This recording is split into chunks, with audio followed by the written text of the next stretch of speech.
کہاں سے مرتب ہوتی ہے؟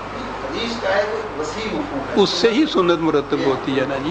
تو آپ نے جب سنت کہہ دیا ہے، اپنے ہاں رکھا ہے یہ لفظ، تو ضروری ہے نا کہ وہ سنت کا کوئی ایسا مجموعہ متفق علیہ سب کے نزدیک ہو، اور وہ ایک کوڈیفائی کیا ہوا ہو، قرآن کے ساتھ وہ ہو. ان دونوں کو ملا دیجئے، کل آپ کے یہاں قانون بن جائے گا. میں سب سے پہلے اس کو ایکسیپٹ کروں گا. آپ یہ فرمائیں کہ آپ کے خیال میں آئین میں جو الفاظ استعمال کیے جاتے ہیں کتاب و سنت کے، اس میں سے یہ سنت کا لفظ نکال دینا چاہیے؟ نہیں جی، اس کی وضاحت کرنی چاہیے کہ اس سے مطلب کیا ہے، اور پھر بتانا چاہیے کہ یہ ہے وہ کتاب جس میں سنت ہے. اچھا، آپ یہ فرمائیں کہ کیا کسی جو آپ نے جو پروپوزیشن بتائی ہے اس سے تو یہ ظاہر ہوتا ہے کہ فرض کیجئے مسلمان کے لفظ پہ یا کسی بھی اور اصطلاح پر اگر آج اتفاق رائے نہ ہو، تو کیا اسے سمجھنا چاہیے کہ سرے سے اسلام ہی نعوذ باللہ کوئی غلط بات ہے؟ اس لیے کہ آج کے دور میں کسی بھی اصطلاح پر اتفاق رائے کا نہ ہونا یہ تو ثابت نہیں کرتا کہ اس چیز کی اپنی حقیقت میں یا اس کی اصلیت میں کوئی کمی ہے یا کوئی فرق ہے. میرے عزیز، یہ تو ایک نظری بات ہے. ہم تو یہ ہیں کہ مملکت ہے، ایک مملکت کا ایک قانون بنانا ہے. آپ قانون کے لیے آپ نے بنیاد قرار دی ہے کتاب اور سنت. کتاب کے متعلق ہر ایک کو پتہ ہے کہ یہ ہے وہ کتاب قرآن کریم، جس کے ایک لفظ میں بھی کسی کو شبہ نہیں. اس کے ساتھ جو دوسرا لفظ آپ نے طے کیا ہے نا، وہ کوئی کتاب ایسی نہیں ہے کہ جس میں سنت ایسے مندرج ہو جس کو متفق طور پہ سارے مانتے ہوں. سارے مانیں گے تو پھر متفق علیہ قانون بنے گا نا اس ملک کے لیے. اور جی جو یہ دعویٰ کرتے ہیں کہ سنت کے مطابق ہونا چاہیے، ان کو یہ بنا کے دینی چاہیے نا.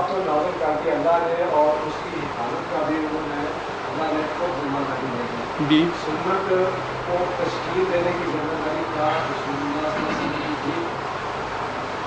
بات لمبی چلے جائے گی، یہ بات دور تک چلی جائے گی میرے عزیز، اور اتنا وقت نہیں ہے جو میں عرض کروں اس کی تاریخ کو، وقت کم ہے.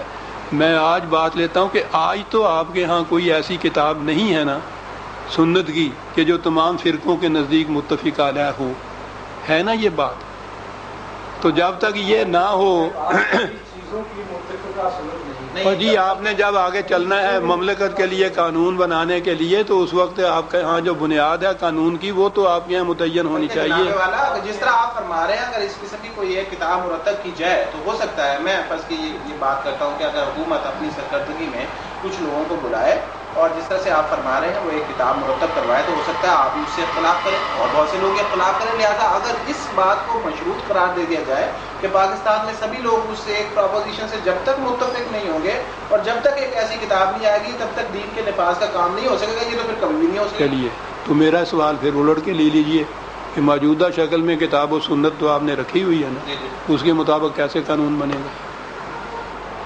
جو میرا سوال تھا جی نہیں صاحب، یہ فرما دیجئے، آپ کے سوال کا تو یہ جواب ہے، اس کے متعلق فرمائیے کیسے بنے گا. یہاں سے شروع ہوا تھا کہ اس ملک میں ایک شخص اس وقت حکمران ہے جو یہ کم از کم اپنی زبان سے بھی کہتا ہے اور کچھ اس نے اقدامات بھی ایسے کیے ہیں کہ وہ بھی مذہب کی بات نہیں کرتا، بلکہ وہ کہتا ہے کہ ہم اسلام کو دین سمجھتے ہیں اور ہم اس کو اس ملک میں نافذ کرنا چاہتے ہیں. میرا سوال آپ سے، یہ بحث یہاں سے شروع ہوئی تھی کہ کیا آپ کے خیال میں کیا پریورٹیز ہوں. اس میں آپ نے یہ فرمایا کہ پہلے تو یہ ایک کتاب وہ مرتب کی جائے. چلیے اس کے آپ بات فرمائیے، اور جو کچھ اب تک ہوا ہے اس سلسلے میں اسلامائزیشن کے سلسلے میں ذرا اسے اسیس فرما دیجیے. میں نے عرض کیا وہ مذہب کے متعلق ہوا ہے، دین کے متعلق نہیں ہوا. دوسری ترجیحات جو ترجیح پہلی جو ہے نا اس کو لیجیے، جو میں کہہ رہا ہوں کہ ایک اتھارٹی ہونی چاہیے آپ کے پاس یہ طے کرنے کے لیے کہ یہ اسلامک ہے اور یہ اسلامک نہیں ہے. کیا وہ اتھارٹی سرکاری انتظام میں ہو؟ جس نے بھی وہ کچھ بنانا ہے وہ طے کرے نا کہ یہ اتھارٹی ہے اسلام کہنے کی. کیا آپ کے خیال میں واقعی یہ ممکن ہے کہ اگر حکومت مختلف الخیال علماء کو بلائے اور انہیں ایک کمرے میں بند کر کے واقعی باہر تالا بھی لگا دیا جائے اور چابی اس وقت تک نہ کھولا جائے جب تک وہ متفق نہ ہو، تب بھی میں سمجھتا ہوں کہ آپ اپنے دل سے یہ بات ضرور جانتے ہیں کہ ایسا ممکن نہیں ہے؟ تو میرے بھائی پھر یہ اس بات کو پھر میں دہرا دوں گا، پھر چھوڑ دیجیے. پھر چھوڑ دینا چاہیے. یعنی اور کیا طریقہ ہے؟ یہ بھی طریقہ نہیں ممکن ہے، وہ بھی نہیں متفق علیہ ہوں گے تو قانون تو بنے گا اس صورت میں جب کوئی بنیاد قانون کی اتھارٹی متفق علیہ ہوگی. اگر یہ ہو ہی نہیں سکتی تو پھر اس بنیاد کو چھوڑ دیجیے.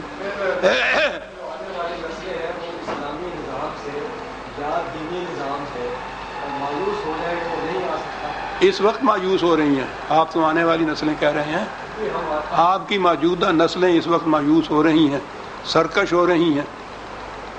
وہ اس وجہ سے ہی ہو رہی ہیں کہ کوئی ایک متفق علیہ اتھارٹی نہیں دی گئی کہ یہ اسلام ہے. جس کا جی چاہتا ہے، جس چیز کو جی چاہتا ہے اسلام کہہ دیتا ہے.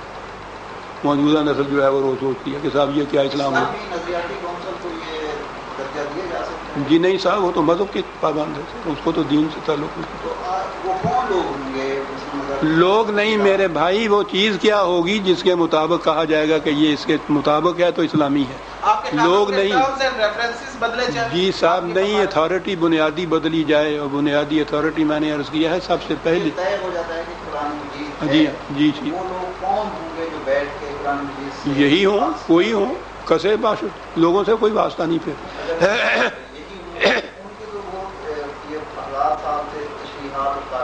جی وہ تشریحات اور تعبیرات نہیں نا، پھر قرآن ہے. اس کا فیصلہ کون کرے گا کہ ایک جو شخص ہے جس نے 20 سال 25 سال 30 سال سے عربی کے علوم پڑھے ہیں، اس کا دعویٰ یہ ہے کہ میں اسلام کو قرآن کو پڑھا ہے، جی وہ یہ کہتا ہے کہ قرآن مجید کی جو مجھے 30 سال 35 سال 40 سال کے مطالعے کے بعد مجھے جو کچھ روشنی ملی ہے اور جو کچھ میں نے استفادہ کیا ہے، فیض ملا ہے، اس کی روشنی میں نظام زکوٰۃ یا یہ جو بینکنگ کا نظام ہے یا دوسرا دوسرا ہے، اس کی میں یہ کر رہا ہوں. آپ اس کو یا کوئی شخص جو اس کے مقابلے میں اسی طرح کا دعویٰ رکھتا ہے، وہ یہ کہتا ہے کہ نہیں قرآن کی یہ تشریح تعبیر، کیونکہ اختلاف تعبیر میں آ رہا ہے، قرآن میں اختلاف نہیں آ رہا، وہ کہتا ہے کہ نہیں ہے، پھر فیصلہ کیسے ہوگا؟ تو پھر وہیں آپ آ گئے کہ قرآن کے متعلق بھی نہیں طے ہو سکتا متفق علیہ. سنت کے متعلق تو ہم نے پہلے دیکھ لیا. وہ جی عملی صورت میں عرض کر رہا ہوں، اس پہ تو آپ آنا ہی نہیں چاہتے. یہ جو 1000 برس سے آپ کہہ رہے ہیں تشریحات تفسیرات اور یہ ہو رہی ہیں، یہ ساری الگ رکھ دی جائیں گی. اگر کسی نے یہ اتھارٹی ماننا ہے، اس کو قرآن کو مانا جائے گا، اور قرآن میں یہ ہے یہ اہلیت کہ وہ بتائے گا ہر مسئلے کے متعلق کہ یہ ہے اتھارٹیٹیولی یہ چیز ہے، وہ بتائے گا یہ بات. اگر یہ چیز مان لی جائے گی کہ جو یہ بتائے گا اس کو ہم اسلام مان لیں گے، پھر یہ مشکلیں حل ہو جائیں گی.